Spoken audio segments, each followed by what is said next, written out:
pay us up, or we'll lock up some public schools we've built for you. This is according to the Association of Building and Civil Engineering Contractors and the Consensus Public Sector Contractors at a press conference yesterday. Well, the associations threatened to lock up some 766 public schools built if government fails to pay them for work done. The association has given government up to the end of June 26, 2019 to settle the over 800 million cedi debt owed its members. 766 schools is a huge number, a lot of schools. And which schools are these, you're wondering? And what kind of work has been done and for how long now? Richard Nyako, I beg your pardon, is an executive member of the Contractors Association of Ghana. He joins me in the studio with more. Good morning, Mr. Nyako, and thank you so much for joining the show. You're very welcome. You're owed 800 million cedis. And in your press conference, you claimed that government had assured that they had gotten clearance from the finance ministry to pay about 500 million cedis of that amount. As at the time you were doing your press conference, what was the latest you had heard from government? Well, government said that they've gotten a loan, or they've asked for $1.5 billion to pay off contractors and do other projects, other infrastructure projects. Now, of that, the first tranche was released, which was $500 million. Now, by our calculation, that should be about 2.5 billion Ghana cedis. And this data is coming from them. 766 projects is what they claim that $500 million was supposed to take care of. To their credit, they started making payments when we got wind of that money being released, and the payment just stopped. So as we speak now, they only made payments to a few of our members, and the rest of us are left hanging. Okay. And when were these payments made? Sometime in February, I believe. Okay. Yes, the loan was contracted in November of last year. In fact, when we got wind of the loan, we were all very happy because we've been waiting for our money for over 2 years. You know, the first year they said they were going through auditing. They were auditing the contracts. So after all that was done, these contracts were certified. And we were expecting that once the money was released, they were going to pay us. But here we sit today, the simple question we're asking is, where is the money? You say you've been waiting for about 2 or 3 years. It means all these contracts or facilities were built or finished 2 or 3 years ago. Not exactly. And I want to correct a notion. When we say 766 projects, these are not all completed projects. These are projects that are at different stages of completion. What happens is you build up to a point, you raise a certificate, they're supposed to pay you to continue the job. So that is how it works. So it's different stages of completion. But the ones that have been built, completed, like the one on your screen right now, are the ones that we are threatening to shut down if we don't get paid. And these schools you are threatening to shut down, what schools are they? Where are they located? Well, that is information we are holding very close to our chest for now. You see, we are hoping. Are they community senior high schools? Some are. We are really hoping that government to, listen to us and do what they have to do. We are human. We are businessmen. We live in these communities. It would not pleasure us to go and close down any school. We are hoping that government to do what they have to do because we have played our part. They also have to play their part so we don't get there. So as it stands now, if by June 26, government hasn't paid you, you're going to shut down these facilities. Are you looking for government to clear all the arrears? Yes. All the arrears yes. by June 26? Yes. Because, you see, the first year, 2017, they said there was no money. 2018, there was no money. Then 2018, you go for a loan, ostensibly to pay us off. So where is the money?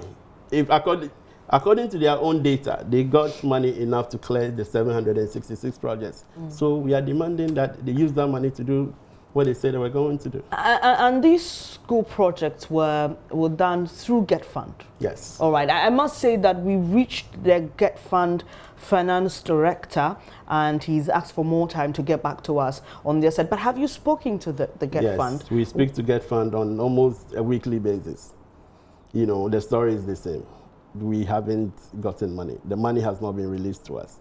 So whoever is doing the releasing of the money, we don't know, but the money hasn't gotten to Get Fund, according to Get Fund.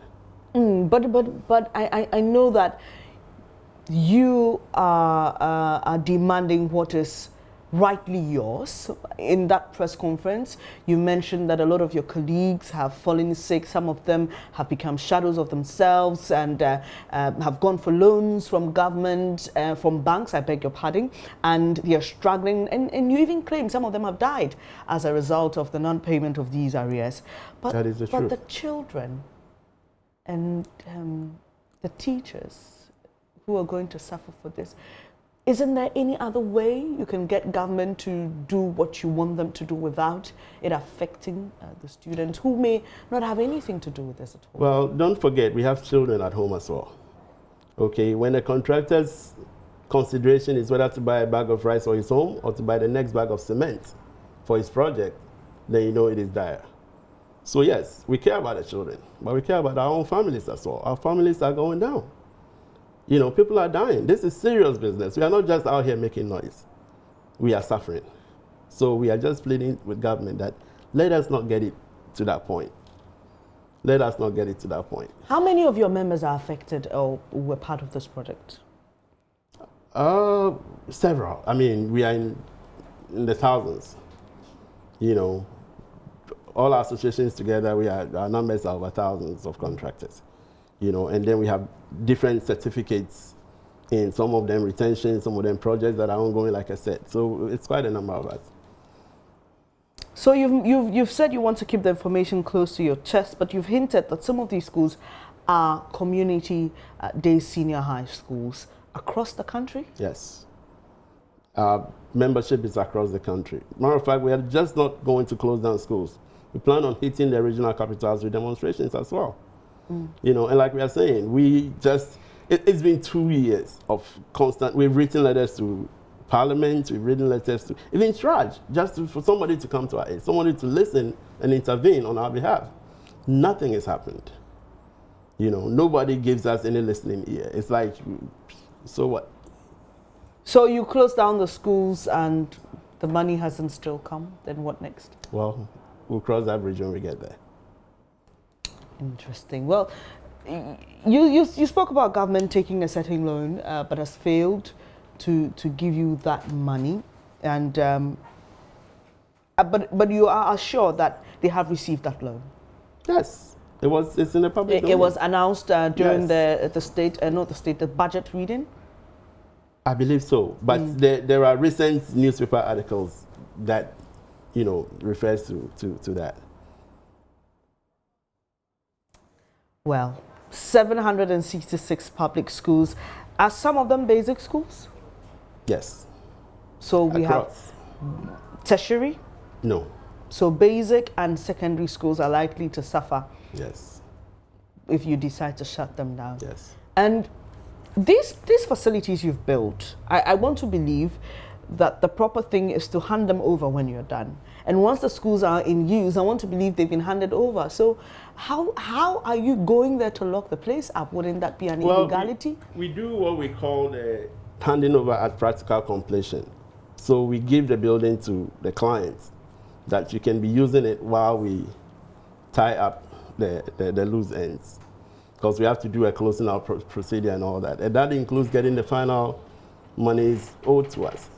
So yes, we have, you know, we have done our practical handing overs, but it's like we haven't handed over the project finally until we get paid. So yes. So we are concerned, we still own those projects. So you own them, so yes. You can go in there. So I'm just wondering how you're going to do this, because these schools are now being run by administration. So when you say you're going to close down the school, what do you mean exactly? Well, we mean that we will take padlocks, go in there and lock the facilities up. And you believe that this is legal because you have not handed over entirely? We believe we are within our legal rights to do that. And this handing over scenarios you just shared, it's across the board? Yes. Are you sure some of your members didn't sign contracts that said, once we give it to you, the facility belongs to you? Are you confident that all your members... We are all guided by the same contracts. Okay. So, no, that's a simple answer to your question. No. Thank you very much for your time. Richard Nyako is with the Contractors Association of Ghana, and they are asking government to pay the monies owed for building some facilities, 766 of them in basic and secondary public schools, and as you may have heard, some of these include community-day senior high schools across the country. We're following this keenly. Just by way of reminding you, we reached out to the Get Fund Finance Director, and we've been told that he'll get back to us later with their side of the story. But once again, thank you for joining the program, Mr. Richard Nyako. You're very welcome.